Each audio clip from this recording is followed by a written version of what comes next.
Hi అండి. ఎలా ఉన్నారు? బాగున్నారా? ఇది నేను చెప్పాను కదా! ఈస్ట్ హామ్ అన్న ప్లేస్‌లో అది గుడండి ఇది. ఇక్కడైతే శివుడికి అభిషేకం చేస్తున్నారు. ప్రతి సోమవారం చేస్తారు. అలానే స్పెషల్ అకేషన్స్ ఏమైనా సరే అన్ని దేవుళ్ళకి ఆ పండగలు బట్టి అభిషేకము, వ్రతము అన్నీ చేస్తారనమాట. తర్వాత మధ్యాహ్నం టైంలో ఇలా పల్లకి మీద దేవుడిని కూర్చోబెట్టి ఊరేగిస్తారండి లంచ్‌కి ముందు. అలానే నైట్ డిన్నర్‌కి ముందు కూడా. స్పెషల్ అకేషన్స్ ఉన్నప్పుడైతే బయట కూడా ఊరేగిస్తారు. బట్ ఇదైతే మాత్రం టెంపుల్‌లోనే ధ్వజస్తంభం ఉంటుంది. అక్కడ 3 టైమ్స్ ఎదురుగా పెట్టి రౌండ్ తిప్పుతారండి. దేవుడినైతే అలా పల్లకీలో పల్లకీ సేవ చేస్తారు.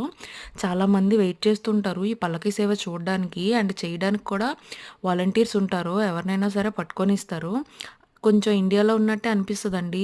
ఎందుకో ఎప్పుడు ఈ టెంపుల్‌కెళ్ళినా సరే మంచి హోమ్లీ అట్మాస్ఫియర్ ఒస్తది. ఇంకా దేవుడి దగ్గర ఉంటే ఇంకా అన్ని బాధలు మర్చిపోతాం కదండీ! ఈ టెంపుల్‌లో ఉంటే ఆల్మోస్ట్ అలానే మన ఇంట్లోనే ఉన్నట్టు అనిపిస్తదండి.